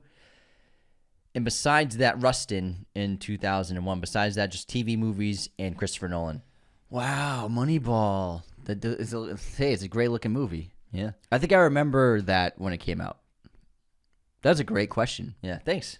What an incredible cinematographer, though, man. He did he's been working with Nolan since he did Memento, Insomnia, Prestige, up to Batman, Rises. Up to Rises. Yeah, Inception. Fucking hell. People talk smack about him. Why? But it's like, I see it a lot on Twitter because Nolan obviously he's worked with Hoyt now. But it's like, dude, that guy shot Inception. He won an Oscar. He shot Inception. Yeah. Oscar-winning cinematographer. He's just... I think after Transcendence, because I always wondered where he's from. I think where he's been, and I think he's just directing commercials. That's basically what he's been doing. Yeah, I said that for the last 2 years. I mean, that's why I think he's just content doing that. He has a production company now. He does. He makes commercials. He did the Crypto Matt Damon commercial. Yeah, he does. He does a ton of commercials. Probably makes like $2 million per commercial. Oh, easy. That's a huge ad. That Matt Damon lost a lot of money for people with. And Tom, Future to the Bold. Fucking hell, man. All right, who directed Nymphomaniac? Lars von Trier. Well done. Yeah. Good job. Easy peasy. Film boy. Lemon squeezy. Film boy. Shall we do our haters? Yeah, who we got for haters? I'll pull up a written review. Man, that was a really good intermission. That was fun. That was fun. That was an absolute blast. Cinephile is it's way better than Framed. I wonder if we should open episodes with Cinephile. We could do Cinephile early. Yeah. Just to warm people up to an episode. That'd be fun. Yeah, why not? Because that was really entertaining, I think, and engaging. All right, here we have a shit ton of unsubscribes because we haven't recorded in a week. But I'm going to read them all, James. James doesn't like it when I read them all. I just don't want you to empty the chamber. First, we got Dustin Jones. I just recommended your Nosferatu review to a friend, but I'm afraid I have to unsubscribe after watching your Oscar snubs video because you forgot about Nightcrawler and Jake Gyllenhaal's fantastic performance. He's good. Also, Outsider Clips commented on his comment. This is the equivalent of you've lost a customer. I don't think they understand what unsubscribes is, so I explained it to them. Next up, we got the Old Gamer on Movie News. Someone owes $100 to this bro, i.e. me, because we bet $100 on the IMAX cameras. Tell us if he paid you. If he didn't, what IMAX I'll unsubscribe. Cameras? Well, you said Nolan's been using only IMAX cameras for his films. What did I say? You said he uses 100% IMAX cameras for all of his film, the last 2 films. Oh, for Tenet and Oppenheimer. Did I bet $100? Yeah, you said I bet you $100. But we didn't shake. We did not shake. Yep. We did not shake. That's the rule. He doesn't have to pay me anything. I should have fucking shook your hand, man. You were so confident. I was very confident. Next Confidently wrong. Jeff Renfro. This movie on Holdovers. This movie didn't hit me the first time, but I get it now. Thanks for this podcast. When I knew Paul Giamatti was going to throw the football, I lost my shit. I laughed out loud many times and sobbed this time around. I had to stop this podcast at the intermission and rewatch this movie. Now I have to stay up and finish your podcast? Unsubscribe. I love that. That's the awesome. first time Thanks, we've heard Jeff. that where people will be listening. They're like, you know what? I'm going to rewatch the movie. Yeah, that's awesome. And they come back to the episode. We love it. Landon, on our Christmas movies episode, No Edward Scissorhands, unsubscribed. Yeah, we That is a Christmas movie. Yeah, I think totally we spaced forgot on that. Yeah. Also forgot Fanny and Alexander. Yeah, true. Also, you know what I found out was a Christmas movie that I was watching the other night? What's Hold that? on, let me pull up my letterbox to remind myself what it was. 28 Days Later has Christmas lights in it. Based on our standards, that's a Christmas In movie. Frank's apartment, he's got Christmas lights. I don't know if it's Christmas, but the lights are there. Matthew McDonald, in your Christmas movie rank, you said that Red One is the only movie that portrays the North Pole as a metropolis. Have you watched Polar Express? Boom, Anthony. Otherwise, I must unsubscribe. He's right. There are lots of tall buildings in there. He got you, Anthony. Singa, you got me. Next up, we got Can Joe Mizzle. You said Little Woman, directed by Gillian Anderson, unsubscribed. Released the Scully cut. The truth is out there. The X-Files. Oh my God. The truth is out there. That's so good. Did you say Gillian Anderson? I don't remember. This is an old episode. You must have. It's an old episode. It's an oldie. That's fucking funny. All right, next up, Chaz Michaels. Not knowing Oscar the Grouch lived in a trash can is blasphemy. If y'all don't do a full 3180 episode review on Sesame Street, I'm gonna unsubscribe. That was so funny, man. Then we found out he's in a compost bin now. Weston, And also, not only is he in a compost bin, I looked up a photo. He's way cleaner cut. He's combed. he doesn't look dirty His anymore. hair's combed. Yeah, he he looks, doesn't look he looks dirty. happy. That's not my grouch. He should be That's not grouchy my and Oscar angry the and, Grouch, yeah. disheveled constantly. Next up, Weston. Thank you for the good time for Best Christmas Movies episode. However, I had the Polar Express book as a kid. I never had Polar Express as a kid or an adult, so not everyone had this book. Secondly, I can't believe you didn't place Mariah Carey's single, All I Want for Christmas Is You, on your list. Unsubscribe.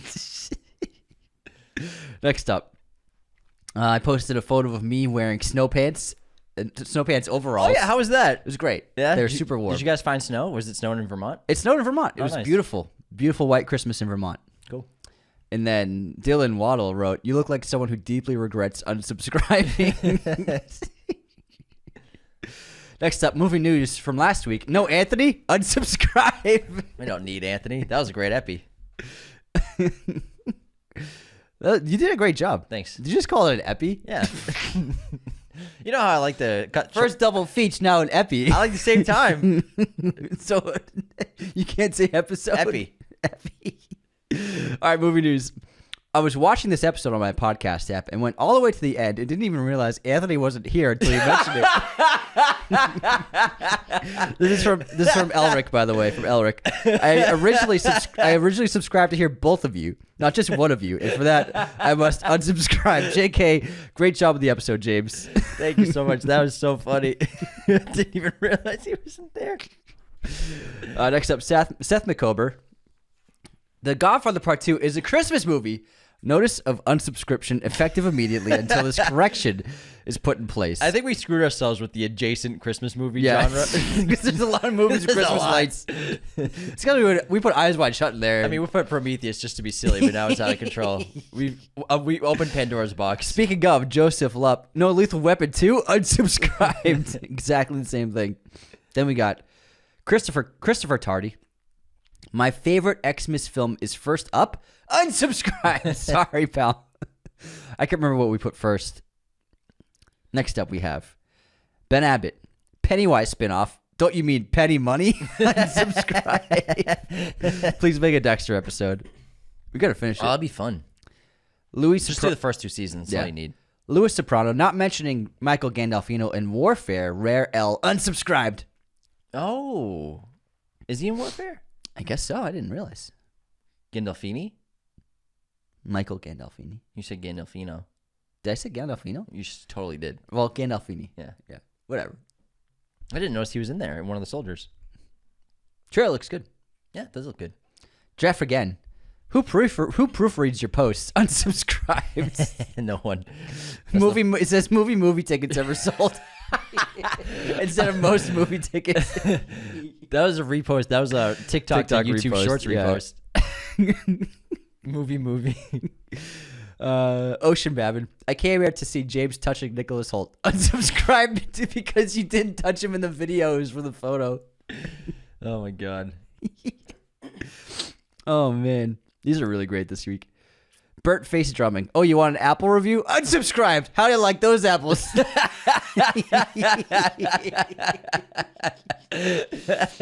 This is my favorite. This isn't an unsubscribe. It's just my favorite comment maybe ever. All right, ready for this one from Brian. Anthony. You knew Nicholas Hoult? Ha ha ha ha. James. I didn't say I knew him. I said he touched me on the shoulder once.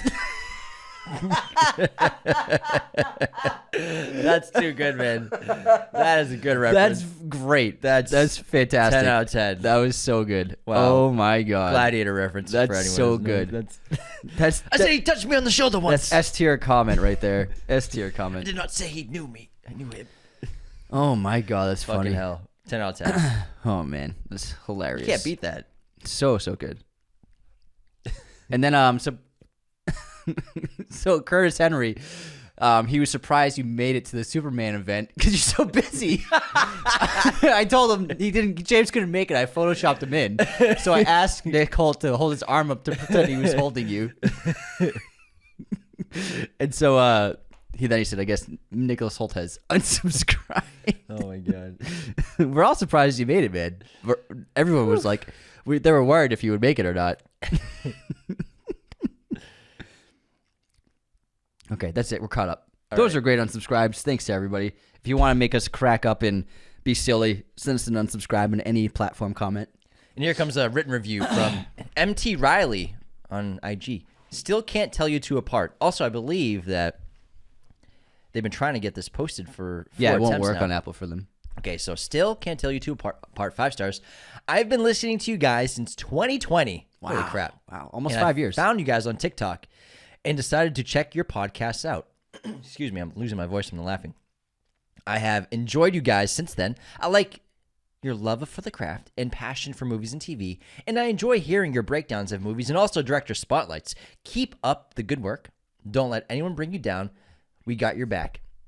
Edited December 18th, 2024. Unsubscribing from Apple Podcasts. They won't let me post my review for the last 4 attempts. Angry face. And now it worked. Thanks, pal. Thanks so much. Appreciate you. Thank you. Excuse me, I need to clear my throat. Yeah, all that laughing. Excuse me. All right, that was a fun intermission. MT Riley, thank you so much for that written review on Apple Podcasts. We have so many to get to for future episodes. All right, let's get back. Oh, wait, we have one more. Streaming recommendation, Anthony. What do you got?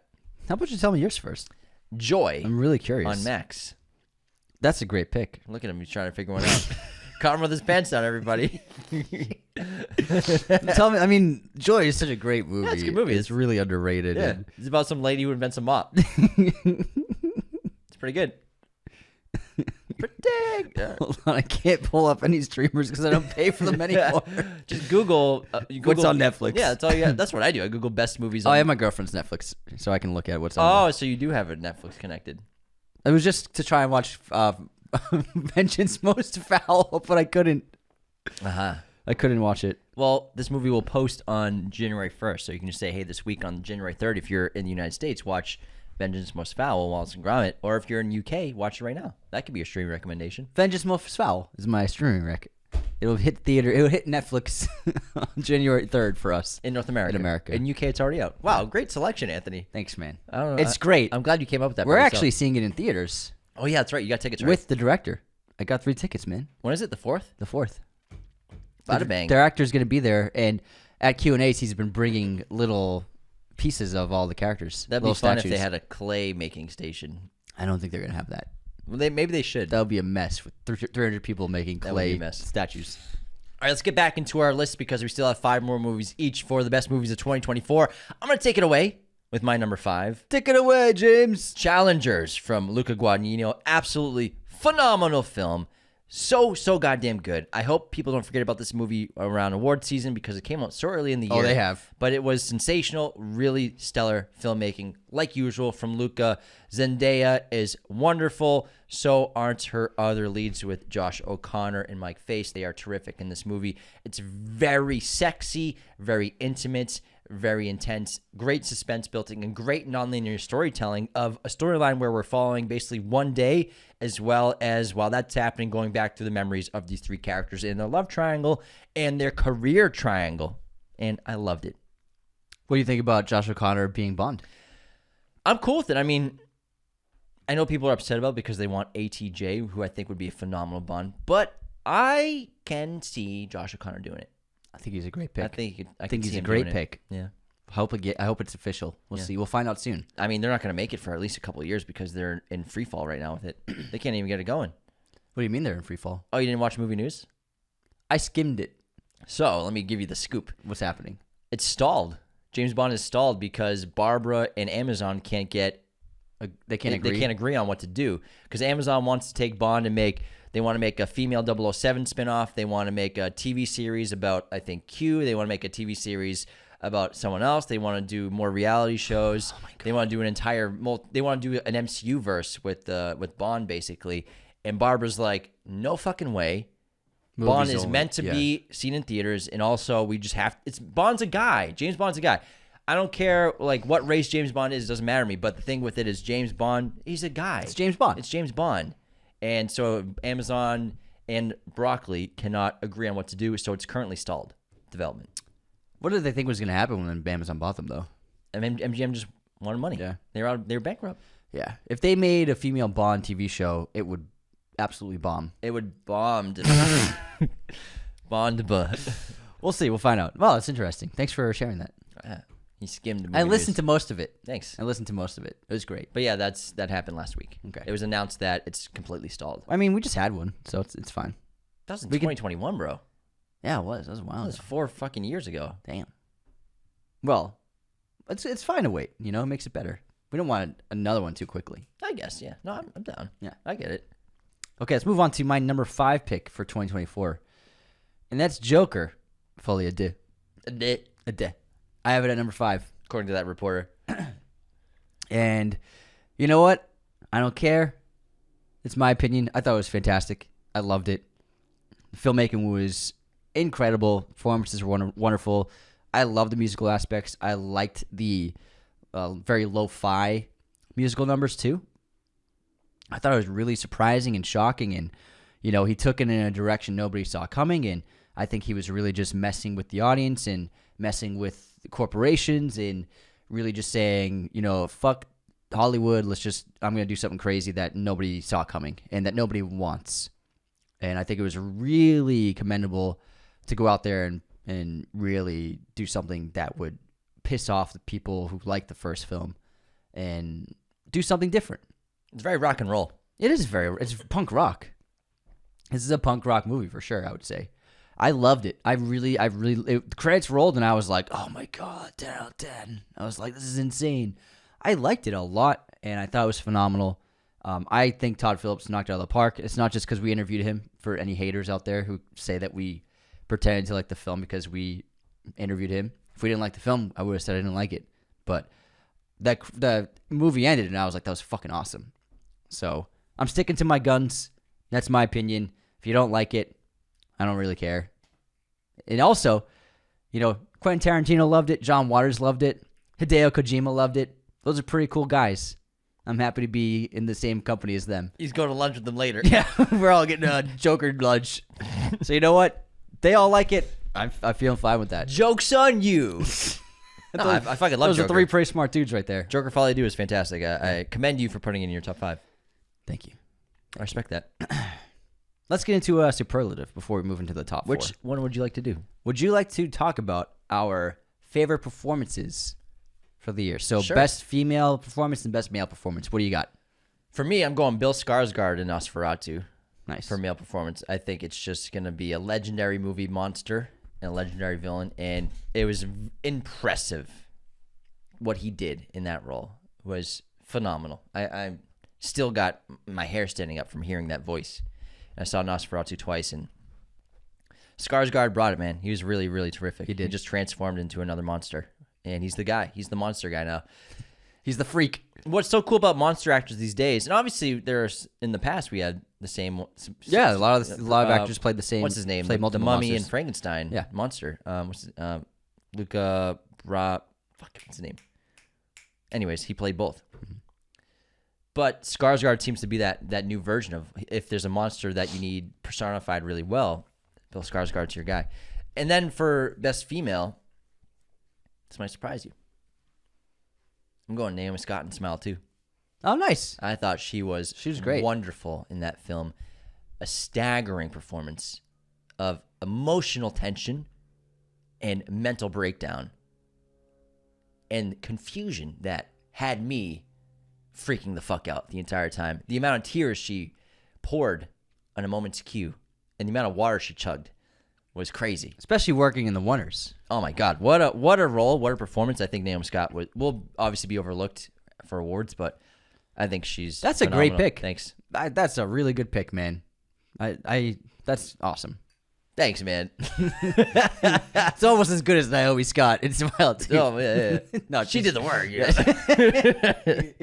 Can't take too much credit. I mean, picking her was like, I did a lot. I looked into, I Googled best actors in 2024. All right, my picks are Lily Rose Depp in Nosferatu is my favorite female performance of the year.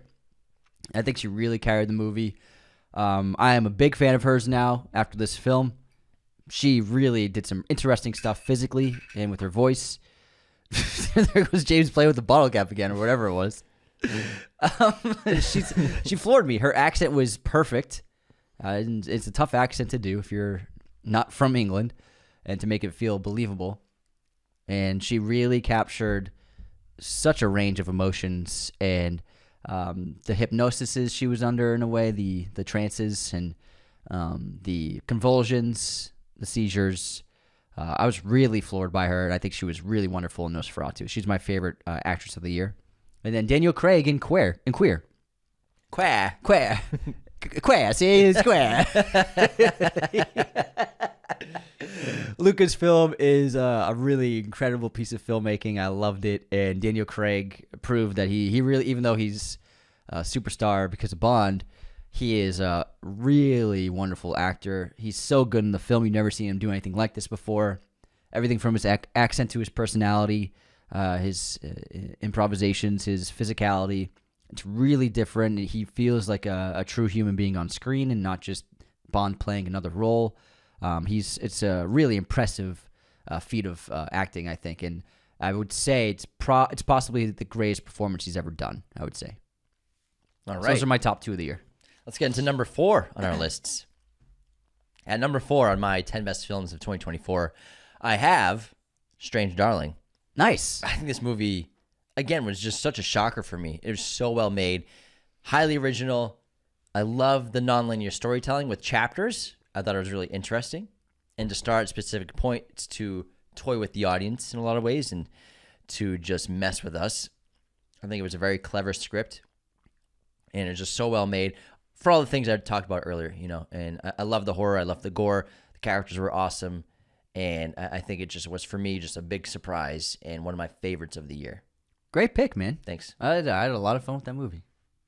That's why, you were so excited during Biggest Surprise that you were talking of it so glowingly. I was like, I bet that's on his list. Yeah, I didn't want to, spoil it. Yeah, but, here's what it is. Okay, at number 4, I have a film that you've already put on your list. Believe it or not. Wicked? No. I like Wicked a lot. But at number 4, I have The Count of Monte Cristo. And we just saw this last night, so it's fresh in my mind. I was really anticipating the film for a long time because it's one of my favorite novels, and also the glowing reviews and fan reactions to the film, which was released in Europe in the summer, were so incredible. I have just been dying to finally see it. And I was literally checking every couple of weeks when its release date in America would come out, and they just never would update it. And then it was finally December. He called Paris. Guys, je m'appelle Anthony. When is Monte Cristo? When is Monte Cristo coming to America? I need the Count. And so when we finally saw it, it did not disappoint because it was so great. It was so good.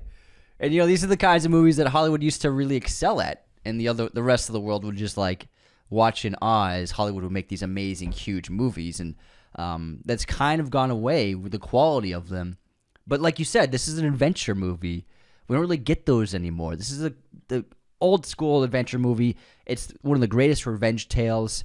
Incredible stories. A wonderful lead actor. And this did a great job as Edmond Dantes, which is a tough role to pull off. I liked what they did with this film. I don't want to spoil anything for anyone who hasn't seen it, but this was also, it was both the most accurate adaptation I've seen, but also they did some new things with it and added some new elements that worked really well. But again, I mean, if you look at the Jim Caviezel and Guy Pearce film, they pulled out they erased so much from the novel in that adaptation, which was before this film the most popular version of Monte Cristo, at least in the States. And they didn't even have two of the villains in that movie. They just made Ferdinand, the Guy Pearce character, be the antagonist. It was just the two of them. But in this film, we get the other two villains. We get the real, the entire plan that he develops, Edmond Dantes. It's not just espionage and fighting. He is a socialite. He uses his abilities of influence to infiltrate the social areas of this group in this bubble in France, and he toys with his victims, and he has this really, really great plans to destroy them because killing them isn't enough. And it was great, staggering production. Cinematography was outstanding. Costuming was so good. Man, they made Monte Cristo so cool in this movie. He was so badass. It was so fun. I love the music. The music was phenomenal. This is the kind of movies that we grew up watching, and man, they got to make more movies like this out here stateside because it was absolutely fantastic. How about we head to another superlative and do our most underrated movie of the year? Let's do it. I'm going to pick an action movie. What's that? The Fall Guy. This movie's so fun. It underperformed at the box office and mediocre reviews, but I think this movie was so much fun. It was so entertaining. It was very cool. I think that, David Leitch is one of the better action directors out there today. And, this movie lived rent-free in my head for a month straight. It was a really good time, and it was super fun. The music was really terrific. The soundtrack's awesome. And Ryan Gosling as a stunt guy, it was just a blast. I had a really good time seeing this movie. I saw it twice in theaters, and I loved it. And, I think that over time, I think people will go back and watch this movie if they never saw it in theaters. Mm-hmm. I think word of mouth, people were hesitant to go see it. And it came out early in the year. People really don't get into the movie watching season until summertime anyways. It seemed like a summer movie that came out too soon, but obviously maybe they didn't want to deal with competition of some of the bigger movies. But I enjoyed The Fall Guy a lot. Nice. Great pick. My pick is really unexpected. because I was really surprised by the movie, and that's Bad Boys Ride or Die. This was like the kind of movie that we grew up watching as kids with our brothers, like the 80s, 90s action movies. Really fun comedy, ridiculous circumstances, insane action, but just like a couple of bros just shooting bad guys. And this movie was that, you know? The fourth Bad Boys movie, I wasn't expecting much, and we kind of went through it reluctantly. I would say we weren't like super jazzed, and we were like, oh, we'll see. Here we go, Bad Boys 4. We were laughing endlessly. It was super entertaining. It was a lot of fun. Great action sequences. There was a couple particular shootouts that were really fun. I think that the team did a terrific job, injected a lot of new life into the franchise. Will Smith and Martin Lawrence are as good as ever together. This was just really just like going to the theater and just having a good time, which is, I mean, not everything has to be a serious, great film. This movie knows what it was. It's ridiculous. It's over the top. It's irreverent, but that's what you want from a Bad Boys movie. And you know what? I had a great time at the theater. The whole audience was uproariously laughing and highly entertaining. I had an absolute blast. I liked it. I think it was very underrated. I gave it a 4-star rating on Letterboxd, 4 out of 5. Handing those 4 stars out like cookies. Back to our lists. We're in the top 3 now. Number 3 on the year for me. Succumb to Darkness. Nice. Nosferatu, the wonderful fourth film from Robert Eggers that we've already talked about briefly with Bill Skarsgård, Lily Rose Depp. On Monday, we dropped an awesome episode on Nosferatu. We'd only seen it once when we made the episode a couple weeks ago. So now we're so grateful that people have been able to see it, and they're responding super well to the movie and also our episode. So thanks for checking it out. Go check it out for really in-depth analysis. But overall, I thought this movie was absolutely phenomenal. One of Eggers' best, could be his best. I think, let it digest a little more. Sensational production, phenomenal acting, great writing, and just the cinematography is some of the most exquisite you'll see in theaters in 2024. I just loved the feeling of this movie of being in a nightmare or being in a trance, just like Ellen is in the film. And you feel that for a lot of the movie. And you feel like you're a captive, like Thomas, as well, played by Nicholas Hoult, who's great in this movie. And, you know, Eggers just grips you with this haunting tale that we know does some surprising new things with it. His usual stamp of folklore on a vampire character, or a vampire monster, what that would look like with his obsession with folklore and his unique style and his auteur vision for storytelling, did not disappoint, and I loved it. I'm glad you enjoyed it that much, especially on a second watch. It slapped. Nice pick, man. Great stuff. At number 3, I have Luca Guadagnino's Challengers, which is also my most watched movie of the year. I've seen it 3 times this year. I think this movie is one of the best directed of the year. Luca is really excelling as a filmmaker in pushing forward ways of storytelling, and the filmmaking in this film is really impressive. There's so much energy to it. There's so much style to it. Exciting new shooting techniques, and he's playing around so well with slow motion and with alternate shots. And I mean, great use of CGI and visual effects as well in this film, blending together multiple pieces to make single shots. I thought that the direction was really top notch, and he should be nominated for Best Director for this year. And then the acting was really sensational. This is my favorite Zendaya work so far, and I love Josh O'Connor and Mike Face in this film.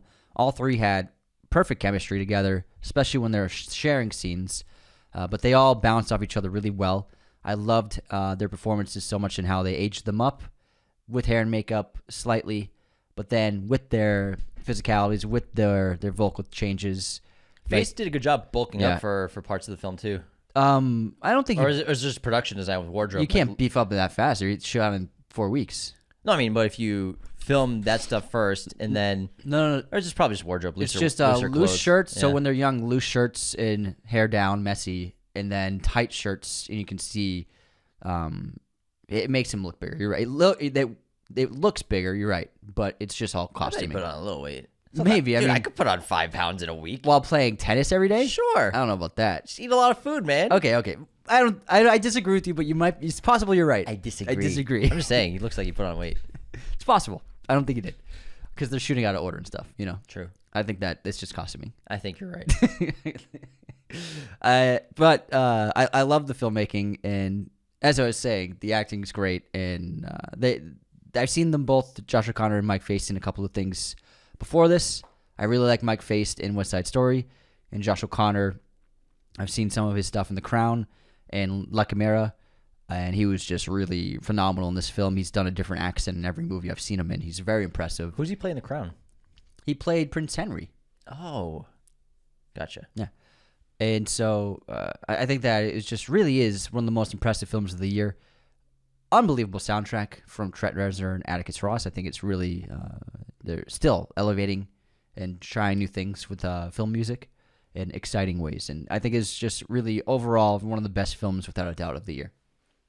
All right. Shall we get to number 2?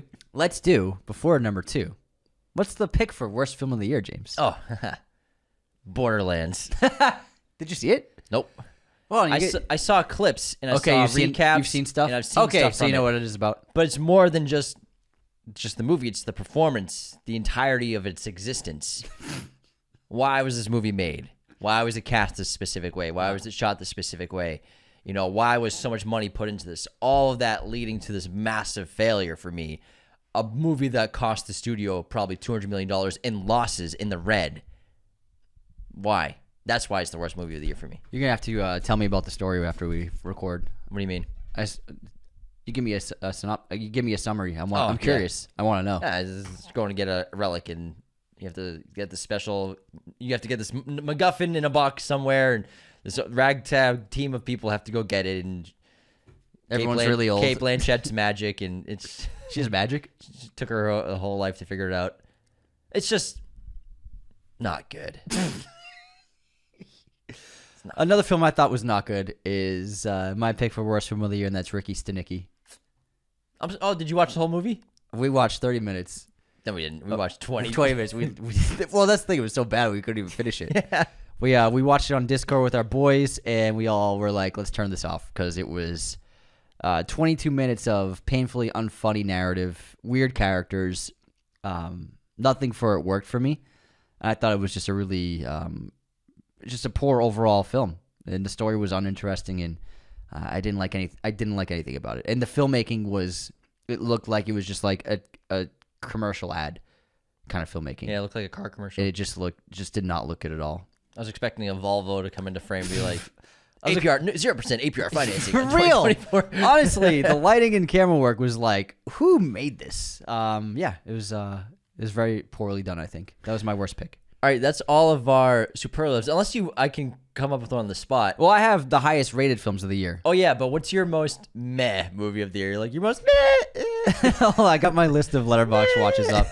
My most meh movie, I gotta say Roadhouse. Yeah, I was gonna say Roadhouse was a very meh movie. It's like good parts, bad. It's all right. It was meh. Yeah, a meh movie. Meh. Yeah, Roadhouse is meh.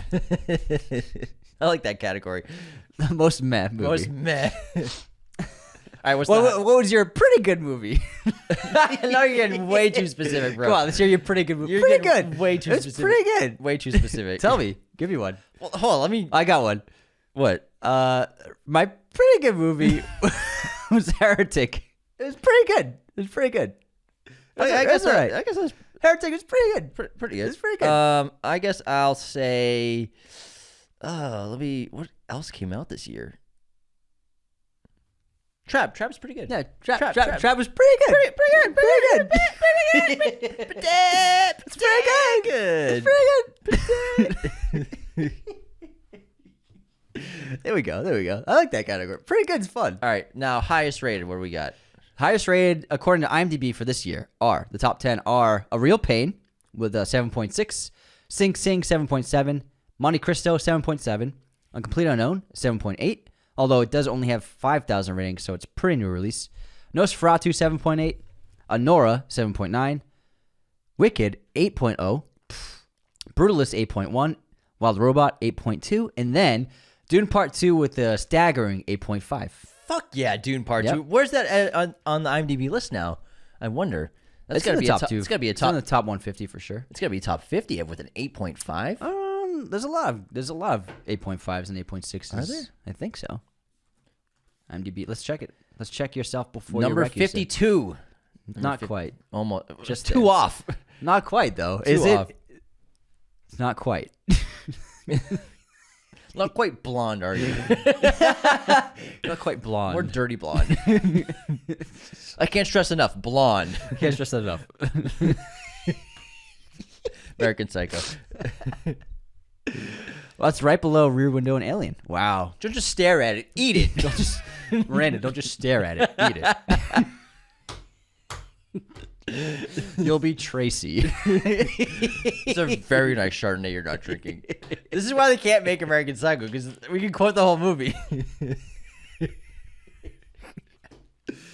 Don't you want to know what I do? This is nicer than your other place. Not that nice. This is nicer than your other place, Paul.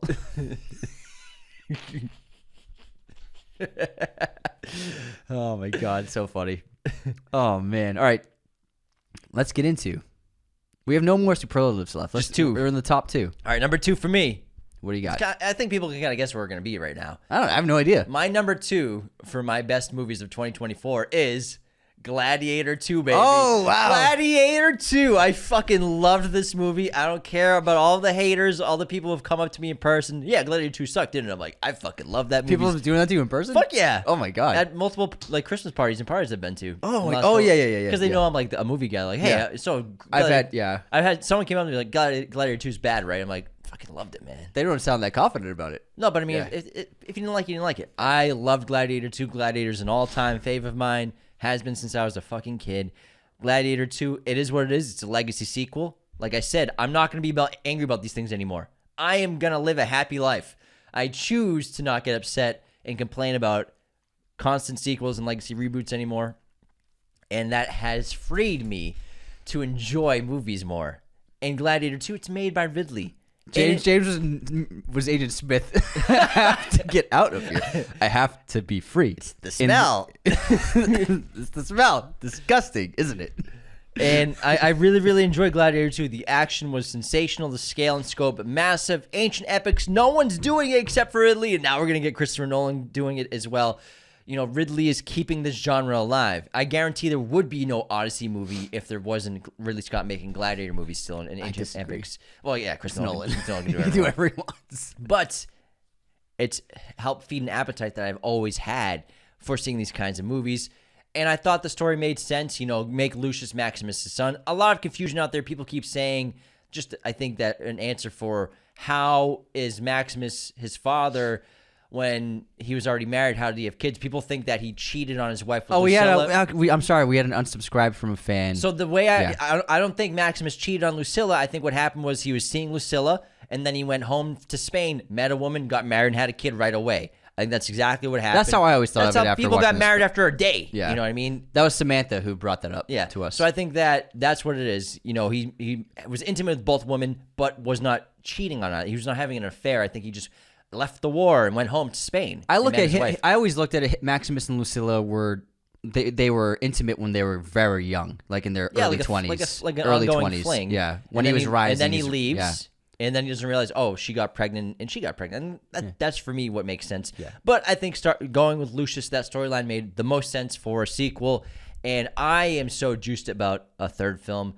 Denzel was phenomenal in this movie. Pedro was great. I think everyone brought it, and I had a really good time with this film. Lots of good twists, but again, the action and the story and the emotionality was all there. Hey, Chris Nolan named it his favorite of the year.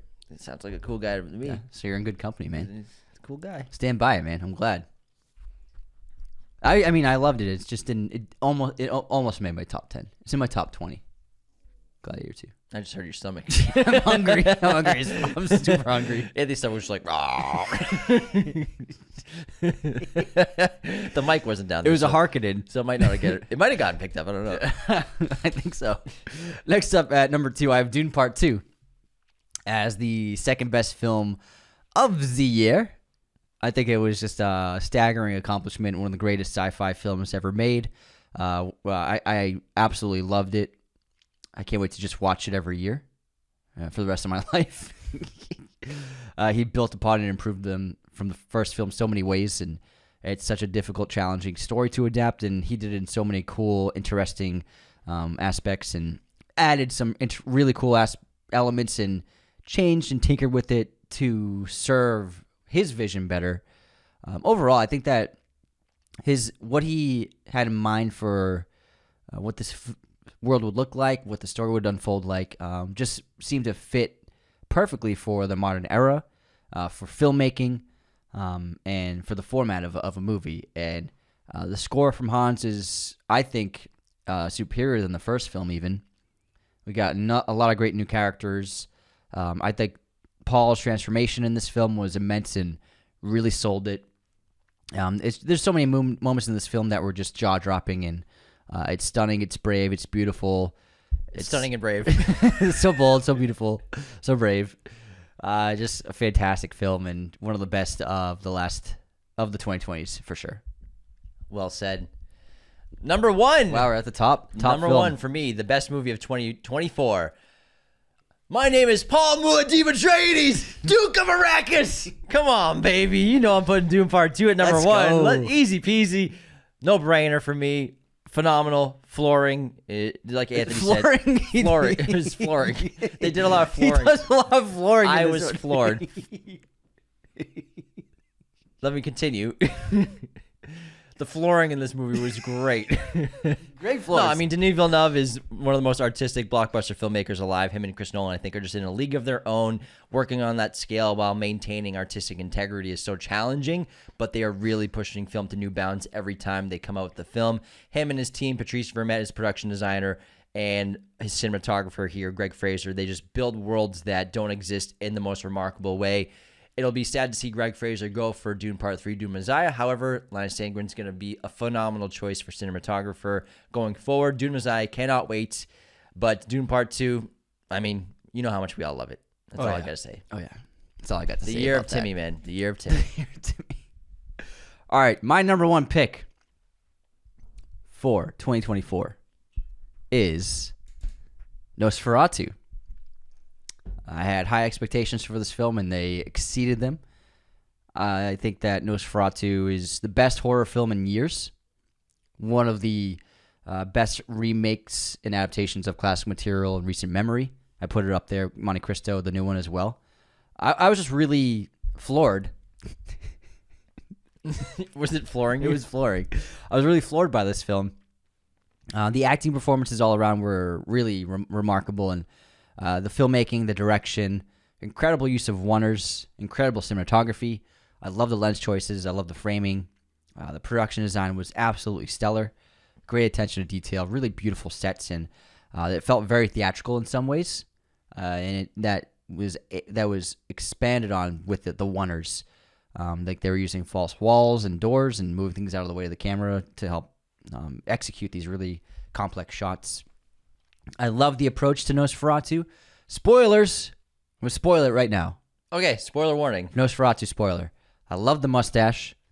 Me too. I love the hair on the head. It felt like Nosferatu has always felt like a monster, but in this film, he feels like a monster who was once a man. And you really felt that with this film. I think the hair did that. So I thought it was a really interesting choice. I love the performance from Bill Skarsgård. He and Nicholas Hoult did a great job in their scenes together. Monster versus prey. And Holt, I think, really held it down. I think he was very underappreciated in this film. He's really like the glue of the movie. Yeah, he did a great job in this film. The score from Robin Carolyn is fantastic. I love the romantic vibes of it, as well as the deep horror and immense vocal work, as well as the great strings. The locations are amazing. The use of miniatures, the sets, everything being practical. I love the changes. He added a lot of new elements to this film to differentiate it from the other two adaptations, and it really stands on its own, which is what you want from a new adaptation of a film that's been made twice already. I was in love with this film from start to finish, and I thought it had a great pace and a great patience to it. And as it was unfolding, I was just really excited to see what was coming next. And I think that everybody did a really remarkable job. And I can't wait to watch it again. I'm going to see it this week again in theaters. So Nosferatu is my pick for the best film of 2024. You gonna see it in IMAX? Oh, yeah. If it's still in IMAX screens. Yeah, what else would be in IMAX? Right I think now? for another couple weeks they got it. Yeah. But I'm so glad that it did so well. Me too. It killed at the box office. Yeah. It killed. I don't know what the budget was, but it's performing very well. Mm-hmm. All right, well. Very different lists. Yeah, I like that. Very different. You know, except for we both had 2 of the same top 3. But outside of that. But I mean, that's kind of to be expected. Yeah, I mean, this is no-brainers. Great films are great films. Yeah. We both know what's great. We do. Well, that was a lot of fun. Yeah. And this doesn't mean we're still not going to do our Raiders of the Lost Oscars. Yeah, we'll do that in March. Going to happen when the Oscars are happening. Yeah. But thank you all so much. 2024 was a wonderful year for the show. We achieved so many goals, lots of cool surprises, lots of incredible experiences. It's only been possible because of you all who listen to us, who engage with our content, follow us, support us on Patreon, Spotify, Apple, YouTube, wherever you tune in, CastBox, all those podcast apps, wherever you listen, wherever you watch. We're so grateful. 5 years in June. Wow. What a journey it's been, but we're only just getting started. And we want 2025 to be the biggest year for the show ever. Some cool stuff coming for you soon, but thank you all so much for a wonderful year. We appreciate you very much. See you next time.